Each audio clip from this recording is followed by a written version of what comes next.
Well, everyone, it's time for us to go and take a look at the iPhone 13 mini and compare it against the iPhone 17 and see which particular iPhone is a better one for you.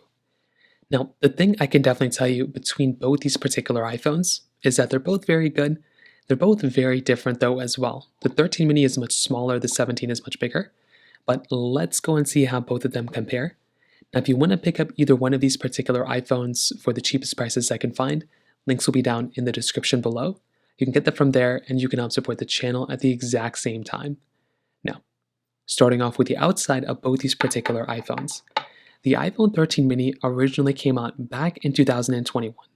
And this particular iPhone is still giving you like a pretty good, solid experience.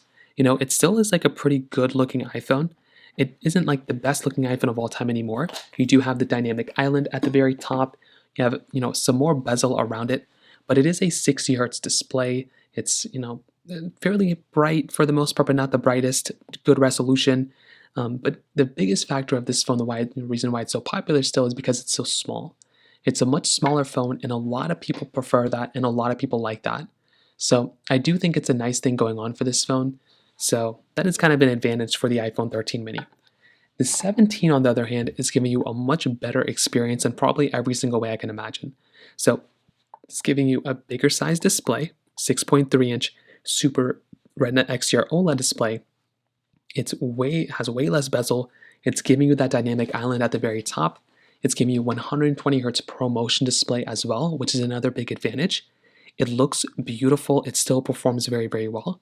And definitely with the iPhone 17, it's going to be giving you a much better experience. It's brighter, higher refresh rate. This is definitely the phone that feels more like a flagship than something like the 13 mini. On the sides, you're basically going to be getting these flat sides on both, which is nice. Volume buttons here. You're getting the action button on the 17, ringer on-off switch on the 13 mini.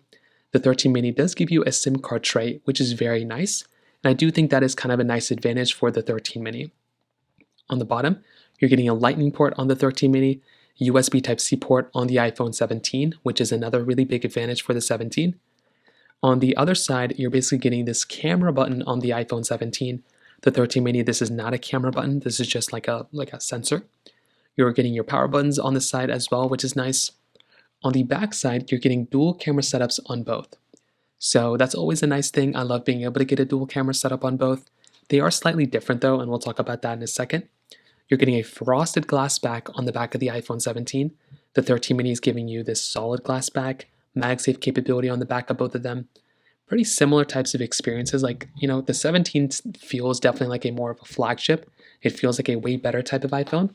But I will say for the most part between both, if you're going to pick up one, I would say the iPhone 13 mini, for its size, still stands out, but the 17 is a major flagship. It feels more like a flagship than any other standard iPhone has ever felt like, besides the Pros.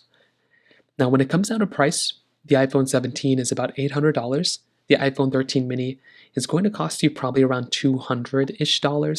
So there's a pretty big price gap, probably like $500 difference between these two phones. So is it worth it to go and upgrade an extra $500 for the 17? I'm not really too sure. There's a lot of phones in between these two that might fit better for your pockets rather than this one, but we'll talk about that towards the end of the video. Now let's go and do a speed comparison between both these phones. The iPhone 13 mini has that Apple A15 Bionic chip inside of it with 4 gigabytes of RAM, where the iPhone 17 has that Apple A19 chipset inside of it with 8 gigabytes of RAM. So let's go and see which one's the faster phone between both. Okay, there we go. All the applications are cleared out in the background. So let's get into it. Now, my iPhone 13 mini on the left side is on iOS 26, I think. Actually, I'm not really too sure. Maybe it's still on iOS 18. But you can see from the first couple applications I just opened up, both of them did pretty good. As always, the difference between a 60 Hz screen and a 120 Hz screen, there is a pretty big difference, so you're always going to have to kind of keep that in mind. But I will tell you, for both of these phones, I definitely do think there are just a couple more glitches. So as I use them more and more, you're going to see those bigger types of differences between the two. Now, is it a big, massive deal from what I'm seeing? Not really. I don't think it's like a big deal, but there are some of those key differences that you're going to notice in between both. So that's always going to be one of those things to keep in mind. But I will say from what I'm seeing so far, the main difference seems to kind of be that 60 Hz panel. But those little differences when you're opening up an application and things, that's where you're going to be like, wow, that's actually like you won't notice it separately, but when you kind of put them side by side, that's when you're going to notice those bigger differences. So it is kind of interesting, although I don't think it's like the biggest deal breaker of all time. That is going to be one of those things you're going to end up noticing there. Now, I will say some of these differences could be iOS 18 versus iOS 26, but I would imagine iOS 18 on the iPhone 13 mini would be faster than iOS 26 on the iPhone 13 mini. Now, if I go and open up, let's say GarageBand, so this one does not have GarageBand, so I'm not even going to try it, but I do have some of these other apps.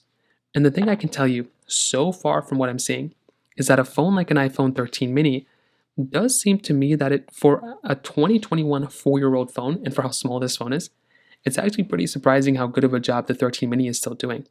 And in this case, you can kind of see that this phone performed a little bit better in the Subway Surfers opening than the iPhone 17, so I don't know what that's about. Little glitches like that at the beginning when you're actually playing the game, I think the glitches kind of go away. So it's not really anything crazy once the game kind of starts, but it's that initial opening up, that's when you start noticing. Loading times are going to be much longer, speed, in-app performance is going to be much longer, things like that. But sometimes there could be some app glitches too. Like you can see those glitches right there. That's what you're really going to end up noticing. So those glitches are pretty much just going to go away when you kind of go and upgrade to something like an iPhone 17. So, I do think going from a 13 mini to a 17 is a big upgrade. But like I said before, if you go from a 17 to if you go from a 13 mini to like an iPhone 14 Pro or 15 Pro, that's also going to be a pretty big difference. And that is going to be kind of in the middle of these two. Like it's not necessarily going to be like 800 like you have on the iPhone 17. So I will tell you from what I can see, the 17 is a way faster phone, but the 13 mini for the most part still performs pretty well for an older type of device, but clearly the 17 is kind of the better one when it comes down to it, although you do get some glitches on the 17 sometimes. Now, when it comes down to their cameras, this was also another really important thing to keep in mind. They're both giving you this dual camera setup on the backside, so a wide and an ultra-wide camera. So these two cameras from that perspective, I do think are going to give you like a good type of experience.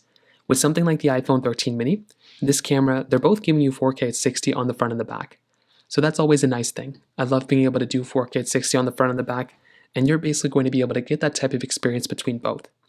Now, the thing with the 13 mini, the reason why I think this phone is, very good for the most part, is because it is going to be giving you a solid experience. 0.5x zoom on the backside, which is nice, and then you're going to be getting 5x zoom on the inside. So I feel like that right there is a very nice thing. Cinematic mode, video mode, time lapse, you're getting a lot of really cool stuff here. I will say though, for the most part, it is a good camera, but compared to a lot of other sensors, there's going to be a slight difference here. Now with the 17, this one's going to be a little bit different. This one's going to be significantly better. It's giving you 0.5x zoom, but it is giving you 10x zoom, so twice the amount of zooming in as the 13 mini. You're also getting basically better, it looks better, like the photos and videos are going to just be better. They're going to be less grainy. Also, you're getting things like the dual capture mode, which is awesome, and center stage capability. So you do get dual capture, you get action mode, you get a lot of newer types of features on the 17 that the 13 mini doesn't necessarily have. So that right there is also going to be another big takeaway here if you're kind of looking at this type of device. So what I can definitely tell you, in my personal opinion, is that an iPhone 17, I think, is a very, very good option, right? If you're going from an iPhone 13 mini to a 17, you're getting a better display, bigger display, better cameras, better performance, USB Type-C, center stage, dual capture mode. What else? Better feeling back too, better battery life, longer lasting phone. This phone's going to be a very, very good phone. I think the 13 mini, some advantages of it are that it's a smaller size. Some people might like a smaller size phone, and it's much cheaper. Other than that, every advantage is for the iPhone 17. But like I said before, you can still go through and swing through and buy phones like an iPhone 15 Pro or an iPhone 14 Pro and save some money that way as well.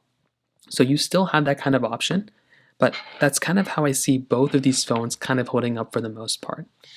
If you have any other thoughts or questions, please let me know in the comment section below. Hit the like button, that would mean so much, but definitely hit that subscribe button.